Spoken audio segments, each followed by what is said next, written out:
Welcome back to SinCal. Since there is a much older scraper at a farm, before I made this video, I marked out where I was going to cut with my torch. You can tell where there was an older attachment for the kingpin to go through to hook up to a tractor. You can tell that this trailer here has also been sitting around for a very long time, and they just really randomly welded something on there just to get by. So maybe taking the bottom plate off, leaving the middle, and taking that middle part out. I have quick connects on my acetylene torch now, so it makes it a hell of a lot easier to do what I need to do. It was also 102 degrees out by this time and really fucking hot, and there was sweat rolling down my back. I also upgraded to some brand new hoses that I had laying around. I'm also very happy that I spend more money on a striker than just getting Harbor Freight ones because those things suck ass.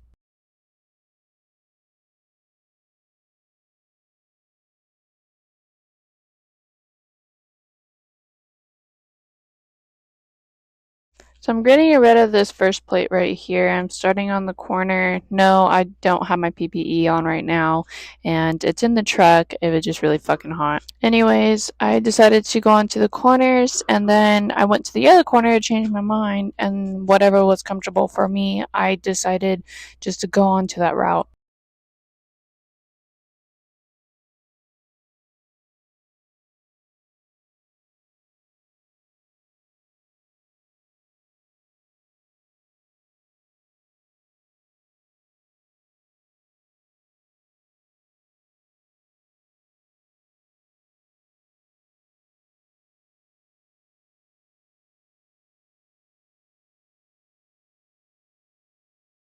So for the sparks and stuff going all around me, there was a bunch of dead grass. I told the company and the workers, like, hey, you need to clean up this area because I don't want this here to be a field fire. And that's exactly what they did. They took a flat shovel, picked up the dirt, picked up the weeds. I do carry a fire extinguisher on me and now a 5-gallon gas can on me full of water. And normally I would have my hood on with this. I just didn't put it on, but at least I had my gloves.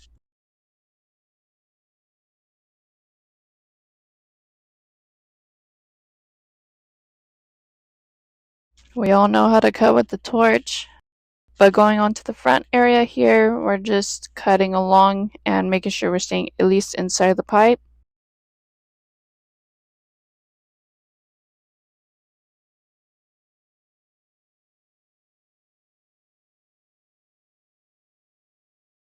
Same system as always. None of this is preheated. It's all just straight cut. If you want to learn how to cut without preheating, you just fucking YouTube shit and then you practice it at home. That's what I do. I'm learning also from a gentleman that is in Alabama. His name is John Johnson. He does line boring and he works on heavy equipment, and he also restores heavy equipment buckets and whatnot. So that's also how I learned, just watching other people and focusing on exactly what they do with their equipment.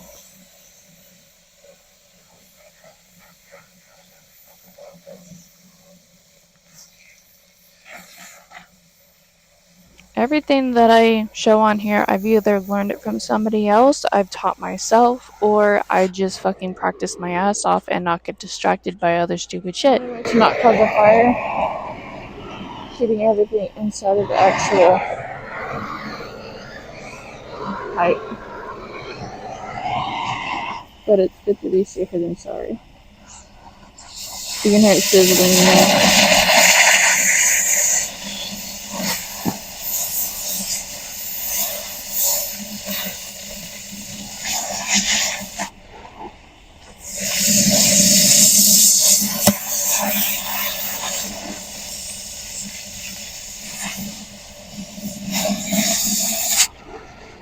That was a little hot on my fingers.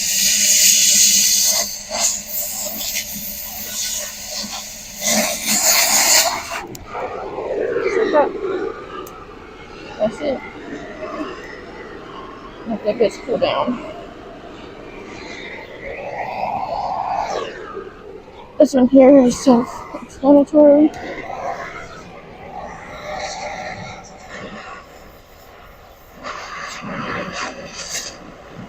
I'm gonna cut this off first.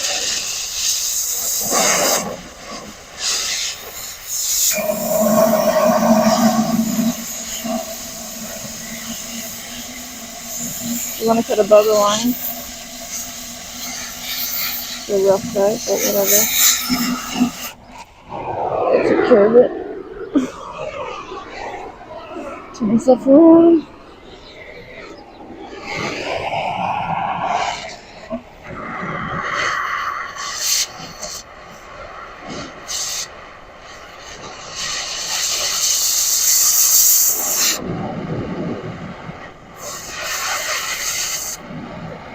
Don't cause too much of a fucking fire either. If any. Watch your surroundings.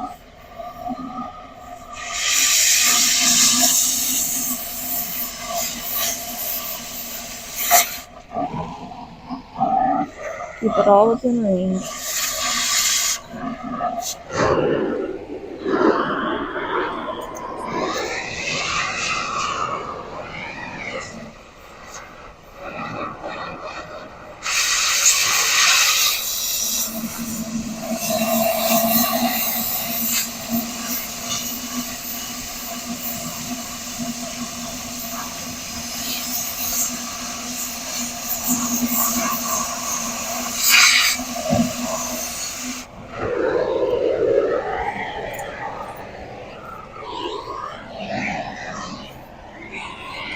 Protects my hose.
So the reason why for this bandana on my face is because there's a bunch of gnats and flies around, so I really didn't feel like swallowing gnats and flies. So I'm going to let this extra material out, that way I don't have to have extra work to do by grinding it all out.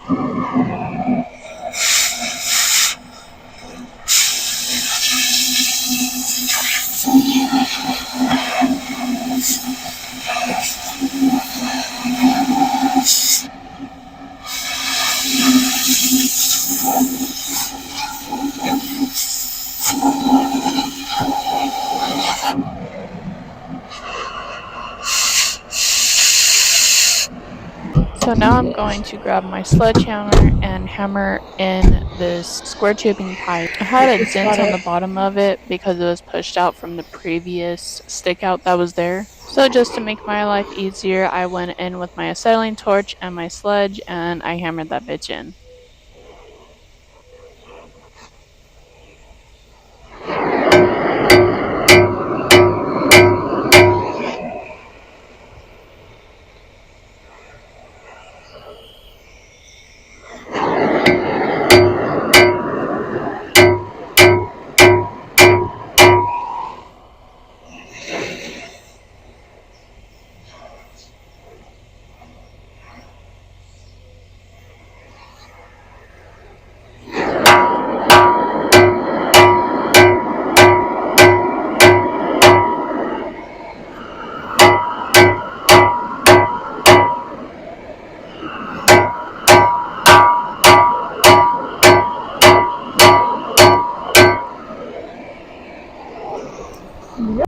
Alright, so coming into this part here, I am hammering out this little dent that's in this little tubing that I'm going to be reusing. I already had torched it a little bit before starting this part of the video.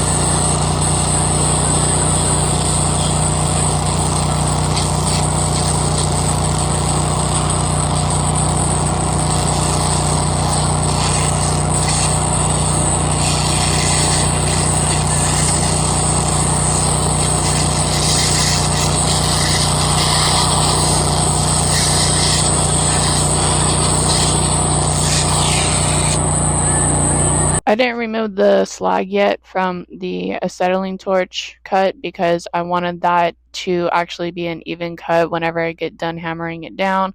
I felt like I was forging something at this time.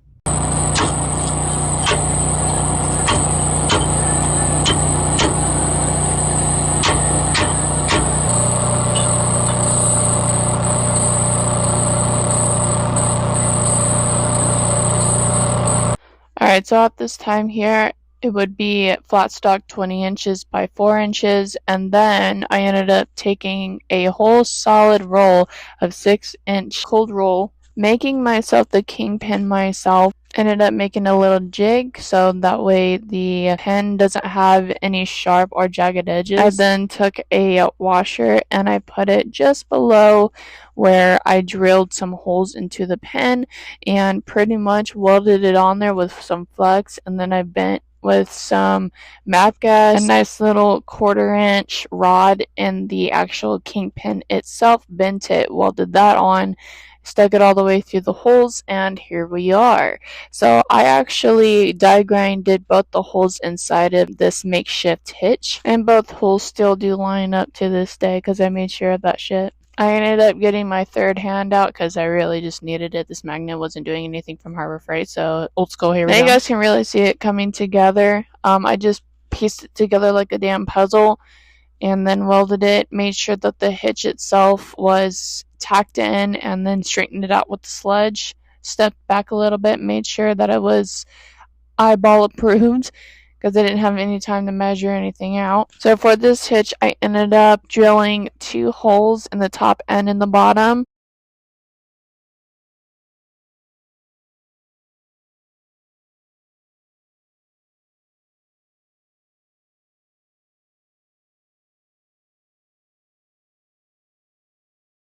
I literally do not leave this shop without having my third hand or a third hand with me. For instance, this strap.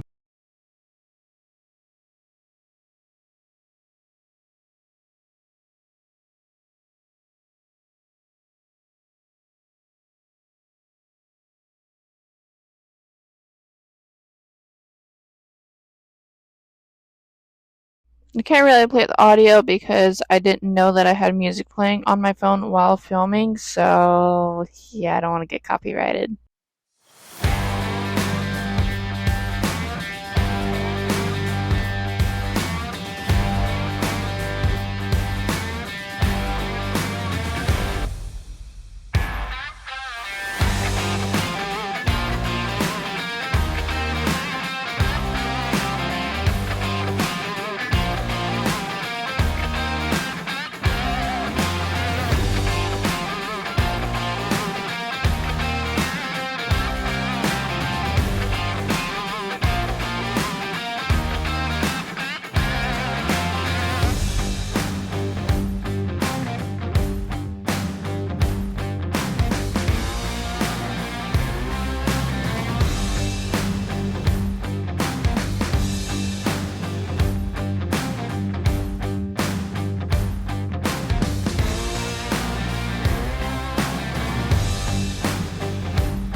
This is what the audio sounds like. I didn't even know I was playing music.